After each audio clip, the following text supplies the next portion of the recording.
ऊना के अंदर इन लोग कम से कम 30-35 साल से ओबीसी समाज को इग्नोर कर दिया गया है। आज ओबीसी समाज का कोई भी ऊना के अंदर ना एमएलए है ना एमपी है। क्यों? क्योंकि ये लोग सबसे ज्यादा वोट बैंक अगर है तो एससी ओबीसी का है। और जहां तक मैं ओबीसी समाज से यह भी कहना चाहता हूं कि अपने अधिकारों के लड़ने के लिए तैयार हो जाइए। आपकी 27% रिजर्वेशन है और 27% रिजर्वेशन जो है अन्य प्रदेशों के अंदर है, लेकिन हिमाचल के अंदर आपको पूरी रिजर्वेशन नहीं मिल रही।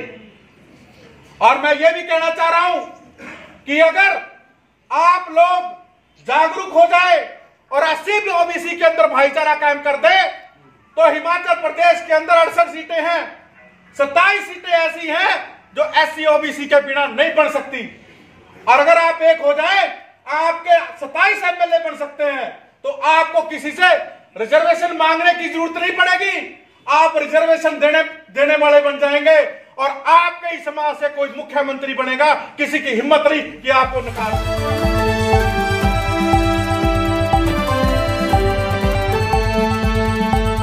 आज जिला ऊना मुख्यालय में श्री गुरु रविदास महासभा द्वारा बाबा साहेब डॉक्टर भीमराव अंबेडकर जी का महापरिनिर्वाण दिवस मनाया गया, जिसकी अध्यक्षता जिला अध्यक्ष नरेश कुमार ने की और मुख्य अतिथि के रूप में कांगड़ा से श्री शरद चंद्र संस्थापक सदस्य श्री गुरु रविदास महासभा हिमाचल प्रदेश ने की।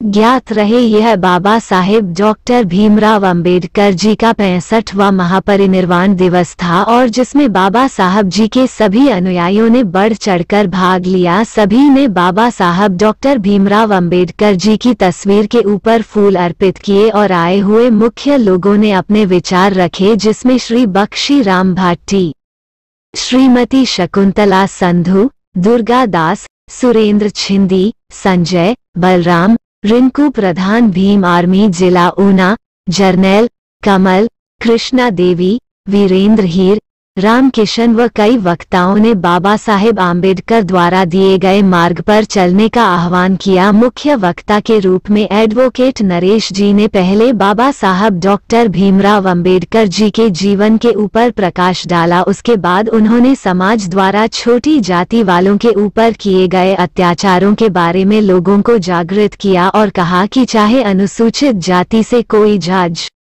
राष्ट्रपति, मंत्री, मजदूर, वकील, इंजीनियर, विद्वान कोई भी हो, पर इस हमारे देश में जाति पहले हैं और जो जाति ही नहीं है। उसके बाद उन्होंने सभी से आह्वान किया कि अगर हमारे लोग सत्ता में आएंगे, सत्ता की बागडोर संभाल लेंगे तो हमारे लोगों का भला होगा। उसके बाद उन्होंने कुछ दिन पहले निकाली गई शव यात्रा का विरोध किया और कहा कि संविधान के प्रावधानों के अनुरूप हमें रिजर्वेशन मिली है और SC/ST एक्ट भी संविधान के अनुरूप हमें मिला है और इसको तोड़ना या मरोड़ना यात्रा निकालना वाले लोगों के हाथ में नहीं है, उन्हें अपने अनुशासन में ही रहना चाहिए।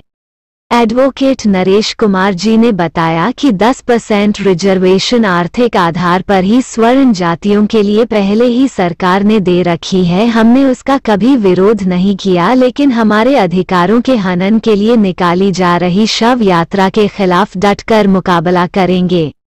जिला प्रधान श्री नरेश कुमार जी ने कहा कि हम लोगों को इस बारे में तुरंत जागरूक होने की आवश्यकता है। उन्होंने खेद व्यक्त किया कि रिजर्व कोटे के 17 विधायक होने के बावजूद उनमें से किसी भी विधायक ने इस शव यात्रा का विरोध नहीं किया। उन्होंने कहा, जब तक हम लोग इन सभी पार्टियों को त्याग कर अपने बलबूते पर अपने विधायक नहीं चुनते, तब तक हमारे अधिकारों की रक्षा नहीं हो सकती।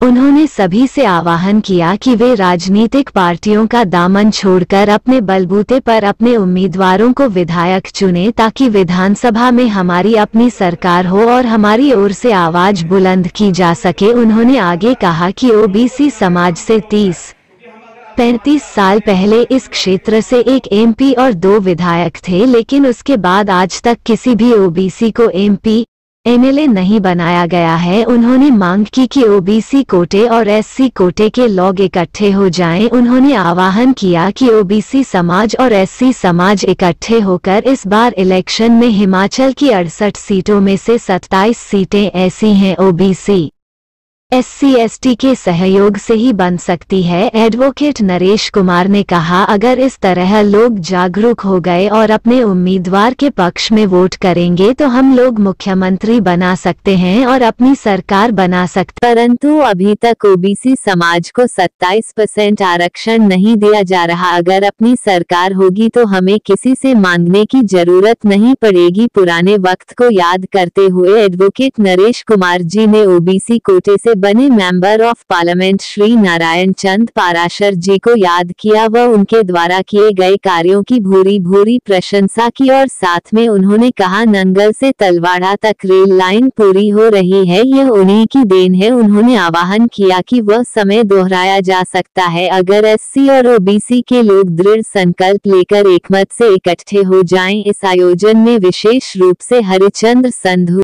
रामदास, दिलवाग कांगो, पप्पू, राजू, गुरमेल, कृष्णा देवी, संतोष कुमारी, मुकेश सहजल, लकी, गुरमेल गगरेट व अन्य गणमान्य व्यक्ति उपस्थित रहे। कार्यक्रम का संचालन जिला महासचिव श्री बलदेव चंद, हिमाचल प्रदेश श्री गुरु रविदास महासभा जिला इकाई ऊना द्वारा किया गया। ऊना से महेश गौतम की रिपोर्ट।